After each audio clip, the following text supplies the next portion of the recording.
नमस्कार दोस्तों, स्वागत है आपका।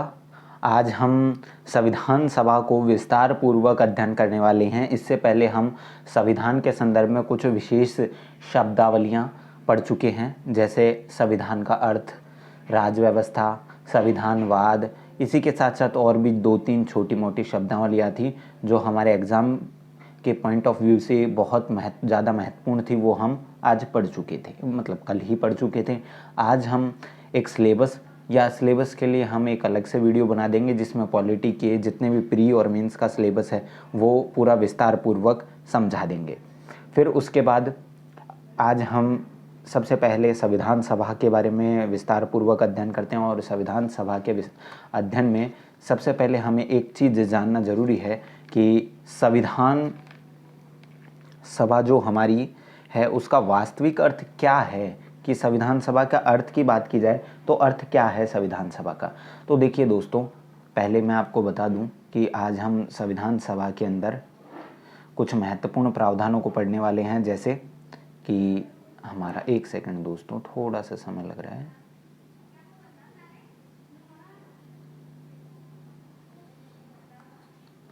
संविधान सभा, देखिए दोस्तों, संविधान सभा के अंदर आज हम महत्वपूर्ण रूप से पढ़ेंगे संविधान सभा की पृष्ठभूमि, निर्माण, उसकी कार्यप्रणाली क्या रही, उसकी समितियां कौन कौन सी थी, उसके सामने क्या क्या चुनौतियां थी, और इसी के साथ साथ संविधान सभा की आलोचना किस प्रकार से की जाती है, साथ ही साथ उन आलोचनाओं का समाधान क्या है, तथा संविधान सभा का आज हमारे लिए महत्व तो आप सब कुछ जानते ही होंगे, लेकिन फिर भी हम मेंस के पॉइंट ऑफ व्यू से देखिए दोस्तों, 3 पृष्ठभूमि, निर्माण और कार्यप्रणाली, ठीक है, और समितियां, ये तो हैं हमारे है पीटी के लिए, ठीक है, ये तो पीटी। और यहाँ से हमारे चुनौतियाँ, आलोचना, समाधान और महत्व, ये हमारे लिए मेंस के लिए महत्वपूर्ण है, ठीक है दोस्तों। अब हम सबसे पहले संविधान सभा की पृष्ठभूमि की बात करें तो पृष्ठभूमि के अंदर संविधान सभा का अर्थ समझते हैं। तो आपको पता है संविधान सभा का अर्थ क्या है। तो देखिए दोस्तों, संविधान सभा जन प्रतिनिधियों की वह संस्था होती है जिसके द्वारा संविधान निर्माण का महत्वपूर्ण कार्य संपन्न किया जाता है। संविधान के विचारों, संविधान के विभिन्न पक्षों तथा प्रावधानों पर विचार विमर्श किया जाता है, साथ ही साथ उसे अंगीकार भी किया जाता है। वह जनता के द्वारा चुनी गई एक प्रतिनिधियों की सभा होती है जो जनता के अनुरूप संविधान को निर्मित करती है तथा उसे अंगीकृत कर उसे लागू करवाने का काम भी संविधान सभा करती है, ठीक है दोस्तों। अब संविधान सभा की पृष्ठभूमि को हम समझ ही चुके हैं। इसके बाद अब हम संविधान सभा के निर्माण की मांग, हमारे जो संविधान सभा के निर्माण है, कॉन्स्टिट्यूशन असेंबली के निर्माण की मांग कोई आज उठने वाली मांगों में से नहीं है, मतलब एक दीर्घ अल्पकाल में उठने वाली मांगों में से नहीं है। यह बहुत ही लंबे समय से चली आ रही मांगों में से एक है। हमारी संविधान सभा के निर्माण की मांग स्वतंत्रता आंदोलन से जुड़ी है। कहां से? स्वतंत्रता आंदोलन से। और स्वतंत्रता आंदोलन के माध्यम से हमने बहुत लंबे संघर्ष के बाद हमें अपने संविधान को निर्मात्री संस्था के रूप में संविधान सभा का गठन हो पाया है, क्योंकि हमारे पास, हमारे ऊपर ब्रिटिश साम्राज्य का एक बहुत बड़ा दबाव, साथ ही साथ शासन, या हम ऐसे कहें कि लूट थे, जिसके बीच में भी हमने अपनी संविधान सभा को उस प्रकार निर्मित किया कि जो आज भी प्रासंगिक बनी हुई है। तो आज हम अब पृष्ठभूमि के बारे में समझ ही चुके हैं। अब संविधान सभा के पृष्ठभूमि के रूप में हम एक छोटे से 2-3 पॉइंट और हैं, वो हम पढ़ लेते हैं। अब संविधान सभा की मांग स्वतंत्रता आंदोलन से जुड़ी है, ये तो हम पढ़ ही चुके हैं। इसी के साथ साथ हम सर्वप्रथम संविधान की मांग 1895 में तिलक ने स्वराज विधेयक के माध्यम से संविधान की मांग उठाई। ध्यान रखना दोस्तों, संविधान की मांग की, यहाँ संविधान सभा की बात अभी तक नहीं चल रही है। फिर इसके बाद 1919 में एक महत्वपूर्ण घटना और हुई, भारत शासन अधिनियम।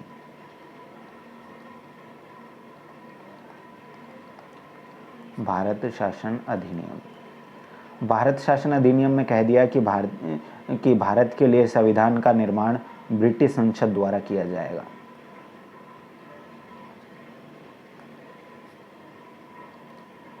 किसके द्वारा? फिर भाई साहब ये बात गांधी जी को हजम नहीं हुई, तो फिर गांधी जी ने 1922 में चेतावनी देते हुए कहा कि भारतीयों का संविधान, महात्मा गांधी ने कहा कि भारतीयों का संविधान भारतीयों की इच्छा के अनुसार होगा।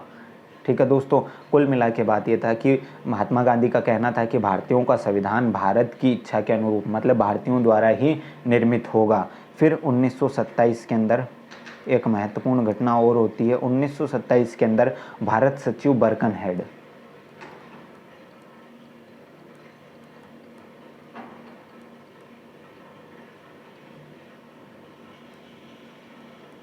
बर्कनहेड ने भारतीयों को चुनौती दे दी कि भारतीयों, तुम संविधान की मांग इतनी कर रहे हो, तो क्या तुम ऐसा संविधान बना सकते हो कि जो सभी लोगों को संतुष्ट कर दे या उनकी सभी आवश्यकताओं को पूर्ण कर दे और उस पर कोई मतभेद ना हो। तो भैया इस चुनौती का सामना करने के लिए 1928 के अंदर मोतीलाल नेहरू ने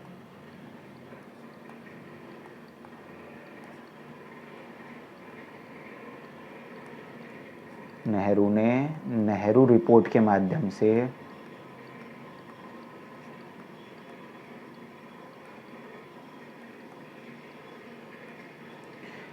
माध्यम से एक संविधान का ड्राफ्ट तैयार कर लिया। यह पहला ऐसा भारतीय था जिसने संविधान सभा के लिए एक पूरा एक खाका तैयार किया जिसमें संविधान की रूपरेखा थी। अभी तक हम पढ़ रहे हैं, लेकिन ये क्या रहा? असफल। कैसा रहा प्रयास? ये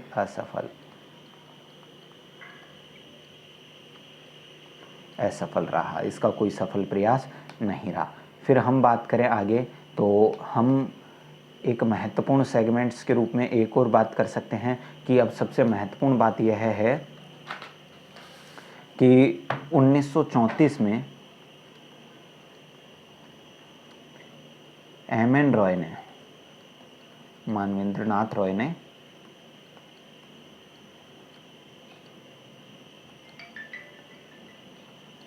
औपचारिक रूप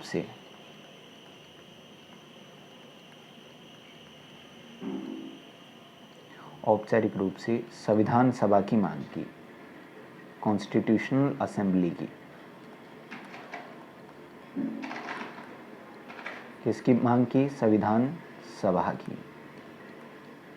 तो ये आपसे कोई पूछे कि संविधान सभा की सबसे पहले मांग किसने की, तो अब तक हम पढ़ते आ रहे हैं वो सिर्फ संविधान की मांग थी, और संविधान सभा के माध्यम से संविधान निर्माण की मांग सर्वप्रथम एम.एन. रॉय ने की थी। और फिर इसी समय कुछ दिनों बाद यदि आपसे पार्टी पूछ ले कि किस पार्टी ने, 1934 के अंदर ही स्वराज पार्टी ने,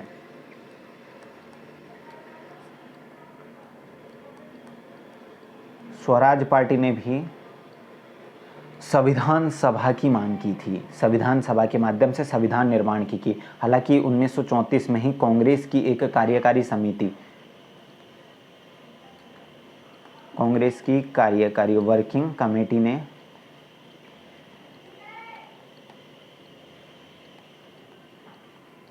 कार्यकारी समिति ने भी संविधान सभा की मांग की थी। अब इसके बाद में बात करें 1938 में बात करें तो 1938 के अंदर JLN, जवाहरलाल नेहरू ने वयस्क मताधिकार के आधार पर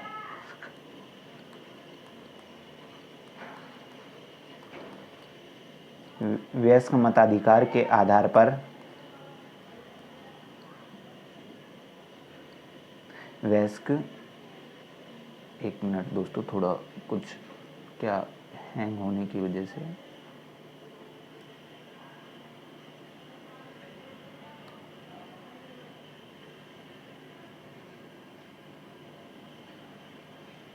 वयस्क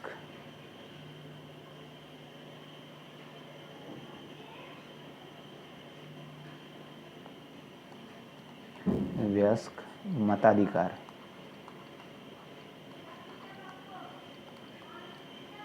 वयस्क मताधिकार के आधार पर सर्वप्रथम JLN जवाहरलाल नेहरू ने, है ना, वयस्क मताधिकार के माध्यम से संविधान सभा के निर्माण की मांग की थी। ठीक है दोस्तों, लेकिन ये मांग असफल रही। इसे फिर संविधान, देखिए दोस्तों, आप जानते हैं वयस्क मताधिकार किसे कहते हैं? वयस्क मताधिकार का मतलब होता है एक निश्चित आयु में बिना किसी भेदभाव के सभी को वोट देने का अधिकार। ये आप बेंथम का एक सिद्धांत है,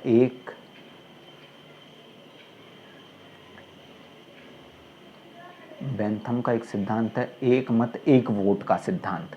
और आपको पता है कि 61वें संविधान संशोधन द्वारा मतदान की आयु 21 वर्ष से घटाकर कितनी कर दी है? 18 वर्ष। ठीक है, फिर इसके बाद हम चलें अगली स्लाइड पर। तो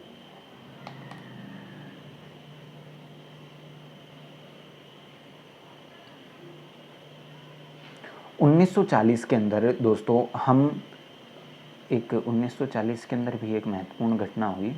1940 के अंदर ब्रिटिश शासन द्वारा भारतीयों के संविधान निर्माण की मांग को अस्थायी मंजूरी दे दी, और इस समय था लिनलिथगो।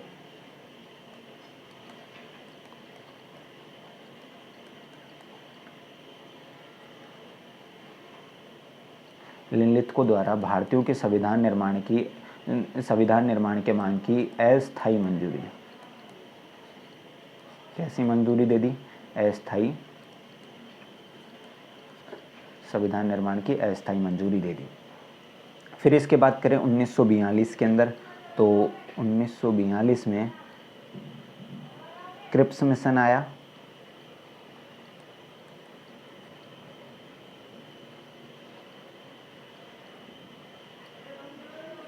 और क्रिप्स मिशन ने युद्ध के बाद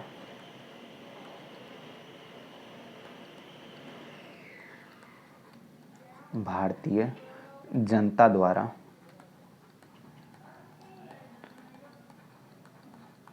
संविधान निर्माण की मांग को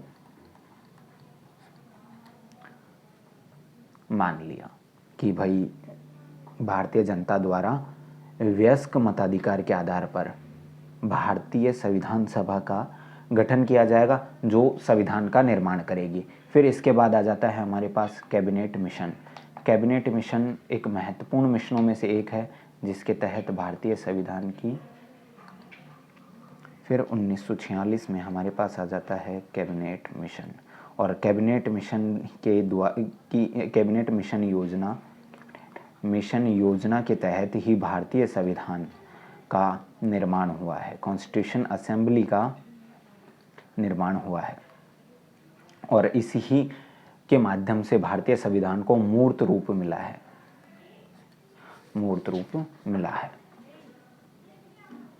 अब बात करें कि कैबिनेट मिशन में कितने सदस्य, कैबिनेट मिशन का उद्देश्य क्या था? भारतीयों को शांतिपूर्ण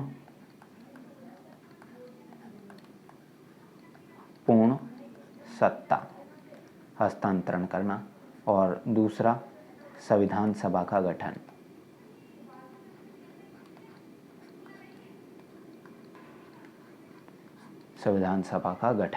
तो दोस्तों, संविधान सभा के गठन की बात करें और कैबिनेट मिशन योजना में बात करें, तो कैबिनेट मिशन योजना के अंदर 3 सदस्य थे। एक तो सर स्टैफर्ड क्रिप्स,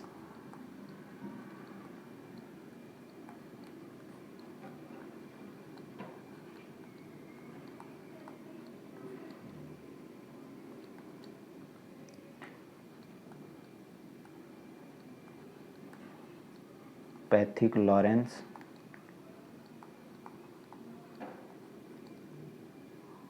और A.V. अलेक्जेंडर।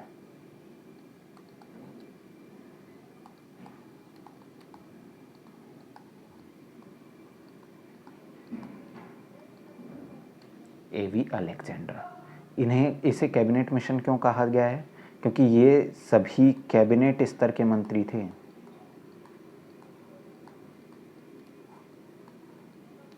कैबिनेट स्तर के मंत्री थे, इसलिए इसे कैबिनेट मिशन कहा गया। और यह भारत कब पहुंचा?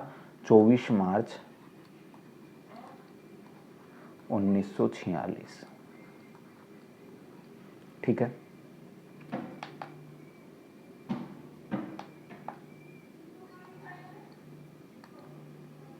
अब बात करें कि कैबिनेट मिशन ने क्या क्या, कैबिनेट मिशन योजना में क्या क्या प्रावधान किए। इसने, देखिए दोस्तों, पहला प्रावधान किया कि इसने अपनी सर्वप्रथम 16 मई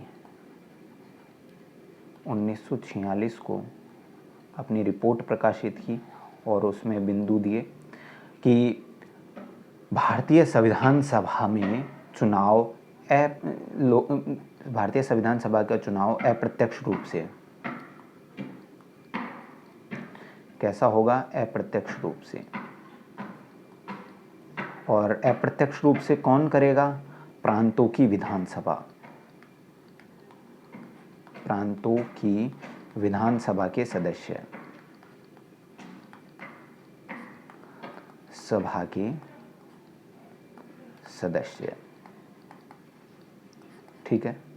अब एक बात और आ जाती है कि इसके अंदर कुल सदस्यों की संख्या 389 थी, जिसके अंदर 292 सदस्य ब्रिटिश भारत से, 93 सदस्य देसी रियासतों से, जबकि 3 सदस्य चीफ कमिश्नरी प्रांतों से, चीफ कमिश्नरी, चीफ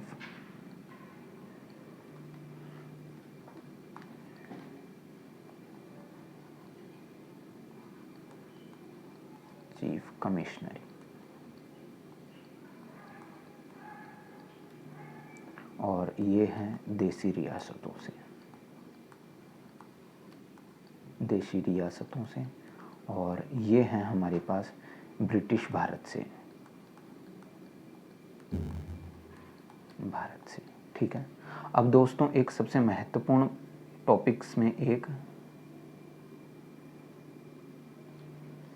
कि ये और ये सदस्य, यदि हम ब्रिटिश भारत के कुल सदस्य और चीफ कमिश्नरी क्षेत्र के सदस्यों को जोड़ लेते हैं तो इन्हें कहते हैं, दोनों को जोड़ने पर ब्रिटिश भारत में कुल सीटों के लिए चुनाव मतलब कितनी सीटों के लिए चुनाव हुए? तो ब्रिटिश भारत में 2, 9 और 3 सदस्य, ये सदस्य, सॉरी दोस्तों, ये 4 सदस्य थे। कितने? 4 सदस्य चीफ कमिश्नरी, जिसके अंदर चीफ कमिश्नरी क्षेत्रों के अंदर कुर्ग, असम, अजमेर, मेरवाड़ा, दिल्ली और बलूचिस्तान। ठीक है।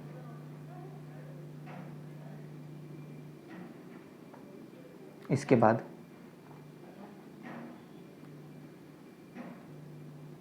अब हम आगे चलते हैं।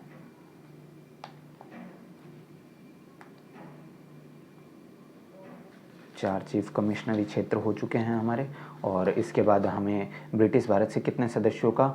296, जिसके अंदर हम चीफ के 4, ठीक है, कुर्ग, दिल्ली, अजमेर, मेरवाड़ा और बलूचिस्तान।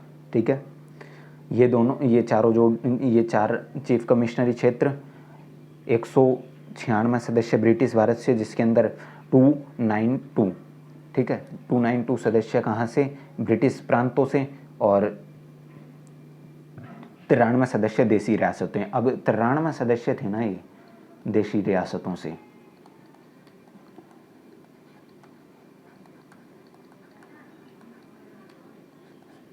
इनके गठन के लिए कैबिनेट मिशन ने कोई गाइडलाइन नहीं दी थी। तो आपको पता है कि आप सिविल सर्विसेज की तैयारी करें, इसके नाते आपको ये पता होना चाहिए कि देशी रियासतों के सदस्यों का चुनाव भारतीय संविधान में वार्तालाप समिति, समिति द्वारा किया गया। और इसने वार्तालाप समिति ने दो चीजें, पहला कि यदि एक सदस्य है तो मनोनीत, और दो या दो से अधिक सदस्य हैं तो चुनाव। तो आप देखेंगे कहीं कि एक को तो राजा मनोनीत कर दिया और एक जनता द्वारा प्रत्यक्ष रूप से चुनकर आ रहा है। और ध्यान रखना कि दोस्तों 10 लाख की जनसंख्या को कितने भागों में बांटा गया?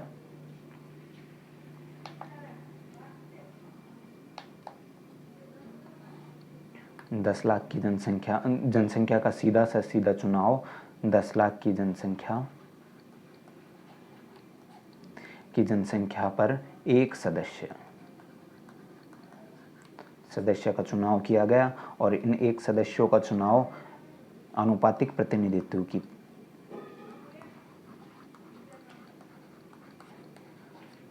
अनुपातिक प्रतिनिधित्व की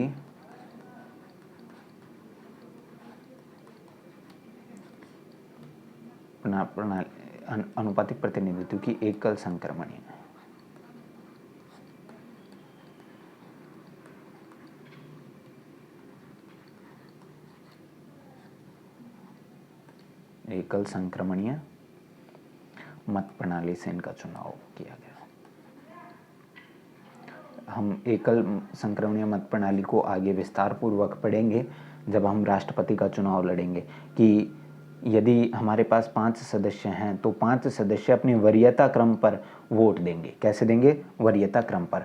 अब फिर इसने कैबिनेट मिशन ने एक और अपनी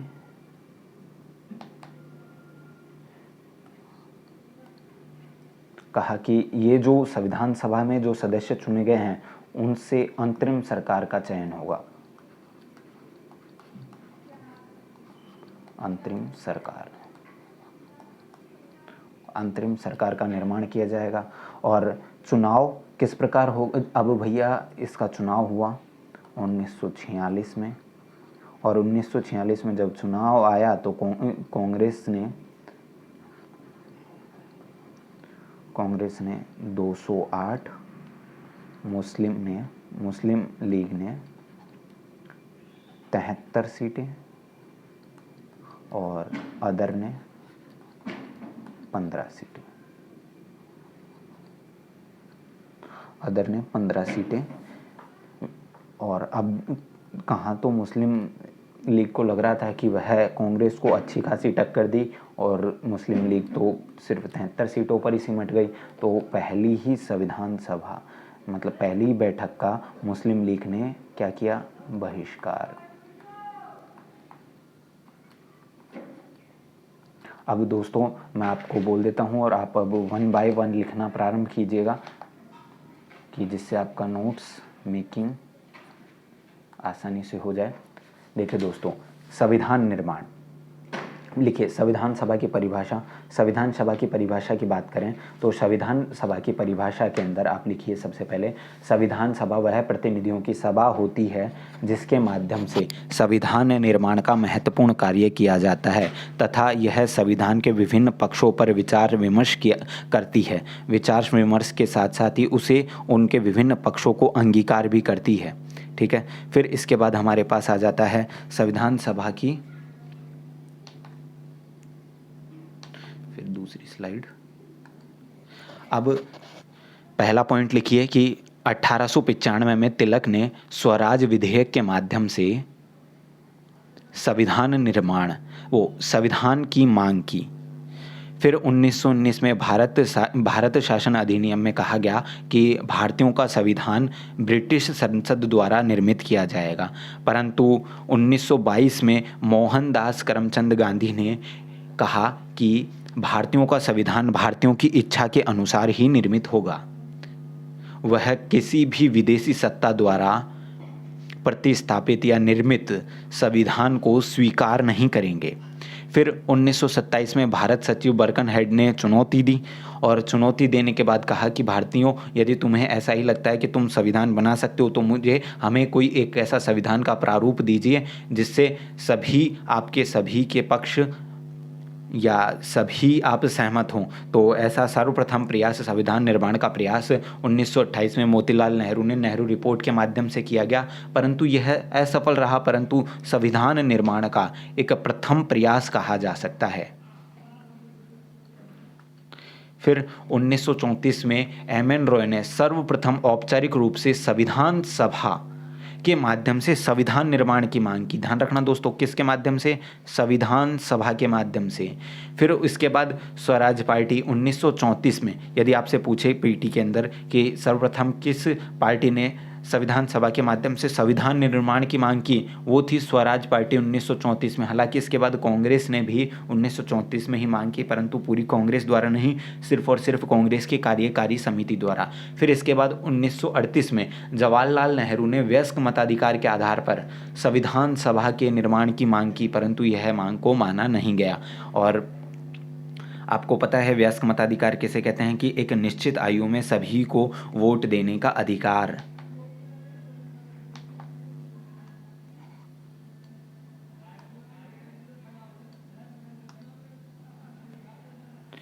फिर हमारे पास आ जाता है 1940 के अंदर, है ना, लॉर्ड लिनलिथगो ने भारतीयों के संविधान निर्माण की मांग को अस्थायी मंजूरी दे दी, क्योंकि एक और स्वतंत्रता आंदोलन और दूसरी ओर विश्व युद्ध का दौर चलने ही वाला था। और क्रिप्स मिशन ने तो कह ही दिया कि 1942 में क्रिप्स मिशन ने तो कह ही दिया कि भारतीयों का संविधान युद्ध के पश्चात भारतीय जनता द्वारा किया जाएगा। फिर इसके बाद हम कैबिनेट मिशन योजना पर आ जाते हैं। और कैबिनेट मिशन योजना का उद्देश्य था कि भारतीयों को शांतिपूर्ण ढंग से सत्ता का हस्तांतरण कर देना तथा संविधान सभा का गठन कर देना, क्योंकि सभी देशों के अंदर एक लोकतांत्रिक लहर दौड़ रही थी और विश्व पर लोकतंत्र की एक महत्वपूर्ण आधारशिला विकसित हो चुकी थी। तो ऐसे में भारतीयों को सत्ता देना एक ब्रिटिश साम्राज्य का सिरदर्द बन चुका था। वैसी स्थिति में इधर भारत की ओर से भी युद्ध हो रहा था, तो अंग्रेजों ने सोचा कि चलो दे ही देते हैं, या मतलब नहीं देंगे तो ये मतलब हमसे खींच लेंगे। तो ऐसी स्थिति में उन्होंने इसको शांतिपूर्ण ढंग से देना ही उचित समझा।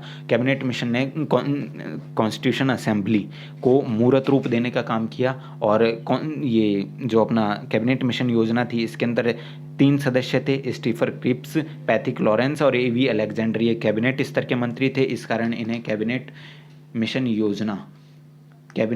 मिशन कहा गया। कैबिनेट मिशन ने सबसे पहला अपनी रिपोर्ट 16 मई 1946 को दी। उसमें कहा गया कि कैबिनेट मिशन ने कहा कि संविधान सभा के सदस्यों का चुनाव अप्रत्यक्ष रूप से होगा और इन सदस्यों का चुनाव प्रांतों की विधानसभा के सदस्यों द्वारा किया जाएगा। कैबिनेट मिशन ने 389 मतलब 389 सदस्य की सीटों फिक्स की, और ये 10 लाख बराबर एक सदस्य के आधार पर एक आंकड़ा लिया गया।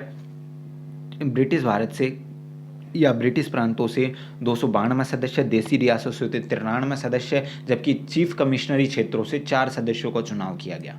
ठीक है दोस्तों। फिर बात करें कि देसी रियासतों के लिए चुनाव के लिए देसी रियासतों के सदस्यों के संदर्भ में ब्रिटिश कैबिनेट मिशन ने कोई विशेष संस्तुति नहीं की, परंतु यह कहा गया कि यह संविधान सभा द्वारा निर्मित वार्तालाप समिति द्वारा तय किया जाएगा कि देसी रियासतों के सदस्यों का चुनाव किस प्रकार किया जाए। तो वार्तालाप समिति ने देसी रियासतों के राजाओं के साथ मिलकर कहा गया कि जहाँ एक सदस्य है वहाँ तो राजा द्वारा मनोनीत कर दिया जाएगा, और जहाँ एक से अधिक सदस्य हैं वहाँ जनता द्वारा चुनाव कर लिया जाएगा। ठीक है। और आपको मैंने बता ही दिया अनुपातिक और चुनाव की रीति क्या रहेगी, अनुपातिक प्रतिनिधित्व प्रणाली की एकल संक्रमणीय मत प्रणाली। ठीक है दोस्तों, कि एक अनुक्रमांक में वोट दिया जाएगा।